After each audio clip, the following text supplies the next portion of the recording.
Monsieur le conseiller, 595 magasins sont là en fumée, une enquête a été initiée. On en est où avec les résultats? Et on a eu dire avant de venir faire ce plateau que la mairie aurait pris donc la décision de pouvoir reconstruire ces magasins et les revendre à quelqu'un. C'est ce que les gens disent. Hein? Ben, ne soyez pas un adepte de la rue. Non, non, je ne suis pas un adepte. Moi, je vous dis. Je vous dis comme ça. Dans ces rumeurs. Je vous invite voilà. Donc, comment je les pose? Être un adepte de la rue. Je suis heureux que vous me posez la question. C'est tout. Et je vais vous répondre. Ben voilà. La mairie d'Agamé est coiffée par... en même temps, le président des commerçants de Côte d'Ivoire. C'est vous dire que ce qui touche l'ensemble des commerçants l'affecte beaucoup. Mais dès que l'incendie s'est déclaré, les premières personnes à être là-bas, c'était la police et la gendarmerie. Et ensuite, les sapeurs-pompiers. Et quand on a fini, nous sommes en train, en ce moment, de recenser l'ensemble des personnes impactées là-bas. Nous sommes effectivement à 500 et quelques personnes déjà inscrites qui sont en train de nous faire les déclarations de tout ce qu'ils ont eu à perdre afin que nous puissions reverser ça au ministère. Mais là n'est pas le problème. Aujourd'hui, il y a un sérieux problème avec la mairie. La plupart des commerçants veulent réintégrer le bâtiment. Alors nous disons non. Et nous attendons le rapport de l'Office national de la protection civile ça va venir qui travaille dans combien de temps? Je ne suis pas le responsable de l'office. J'ai diligenté une demande, nous les avons rencontrés et nous leur avons dit que, sincèrement, nous avons besoin de leur expertise. Je n'ai pas compétence à leur donner un délai. J'ai compétence à leur faire part réellement de mon inquiétude, de mon empressement. Ça, oui, vous allez parler, madame. Voilà, vous en faites je l'ai fait. Monsieur le conseiller, avant de passer la parole donc à la secrétaire générale, la dame dit qu'elle n'a comme activité que le commerce. Oui, j'arrive. Non, elle n'a que ça. Aujourd'hui, c'est vous qui avez soumis cette requête donc à l'endroit des experts. Vous avez donc cette possibilité de leur demander quand est-ce que pensez-vous, est-ce qu'on peut avoir une estimation de la date à laquelle on pourra avoir les résultats de ces enquêtes? Ça aussi, vous avez ce droit, non? Oui, nous avons. Est-ce que vous leur avez demandé? On a effectivement demandé. Et ils ont dit quoi? Ben, je suis sur ce plateau justement pour satisfaire un peu à votre quiétude, à vos questions. Vous savez, l'Office national de la protection civile ne travaille pas au hasard. Et même d'une structure de la police scientifique qui est passée il y a à peine 3 ou 4 jours. Elles le savent, la police scientifique est passée il n'y a même pas 48 heures.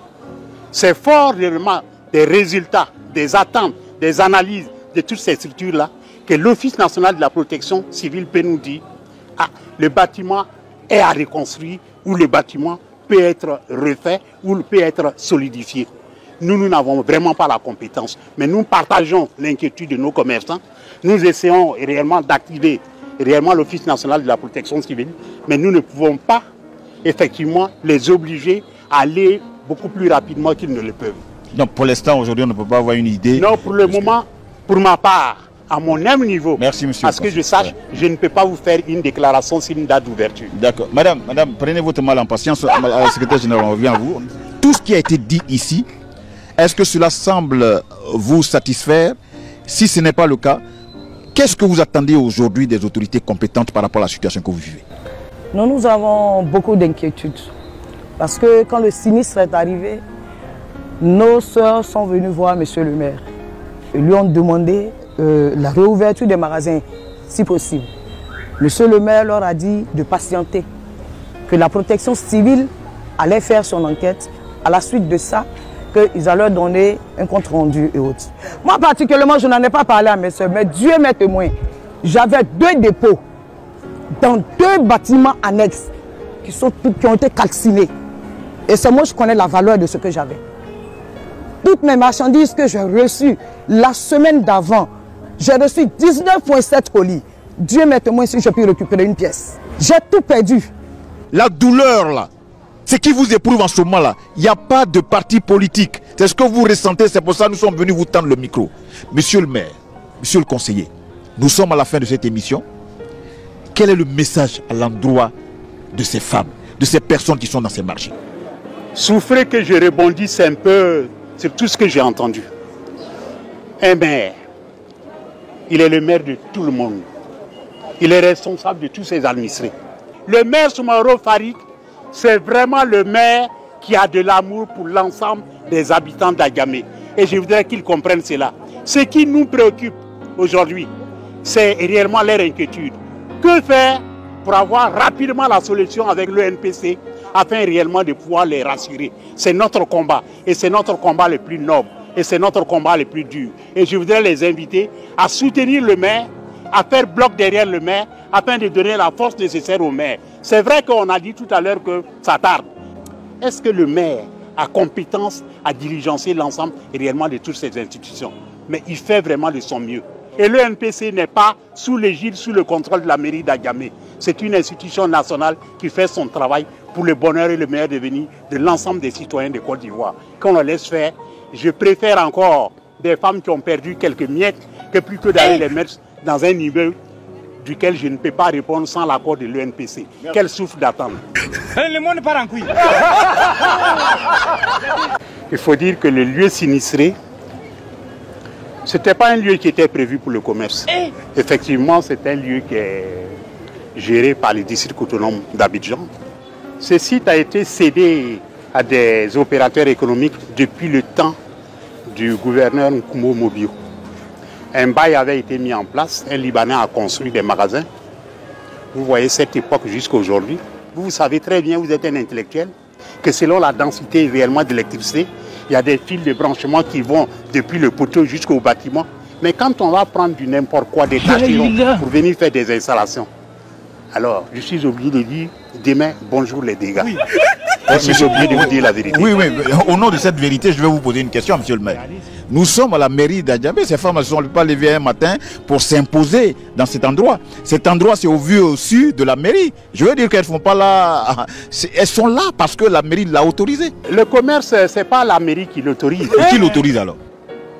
Un commerçant, d'ailleurs, je le dirais un peu, c'est une question de culture en Afrique. Je ne vais pas aller chercher des terminologies.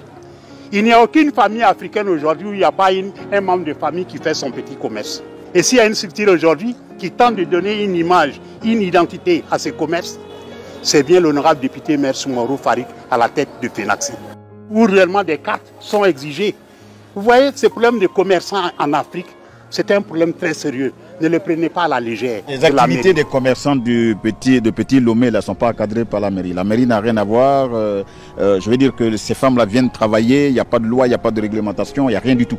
Ben John Dieu, si demain matin vous me mettez une table dans un coin de la rue à Gamé et que vous vendez même des journaux, des cigarettes ou des bonbons, moi je vous autorise. Je cherche à accroître mon assiette fiscale. Mais pas, ça ne veut pas pour autant dire que c'est moi qui ai fait de vous un commerçant. C'est ce que je voudrais vous dire. Oui, oui, je veux bien que vous puissiez accroître donc votre recette fiscale. Mais je veux dire que ce qui donne ces revenus-là, les conditions dans lesquelles travaillent ces femmes-là, doivent aussi vous interpeller, monsieur le maire. Vous êtes d'accord avec moi ou pas? S'il faut qu'on s'instruise, on va s'instruire. Je suis d'accord. Il y a les registres de commerce. Les registres de commerce n'est pas fait par la mairie.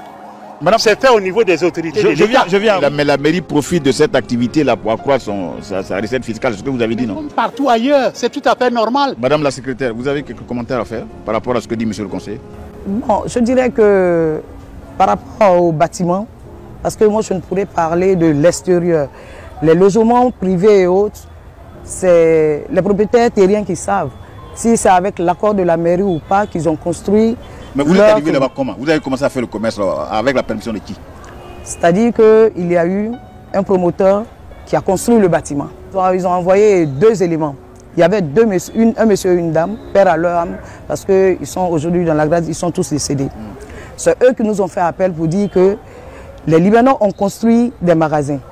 Ils cherchent à ce que les commerçants prennent. Et moi, personnellement, je lui ai dit, mais je n'ai pas 25 millions, je n'ai pas 30 millions. Elle m'a dit non, que ce n'est pas ça. Vous venez, les magasins sont là. Si vous ne pouvez pas prendre la bordure, vous prenez l'intérieur. Et moi, je suis à l'intérieur.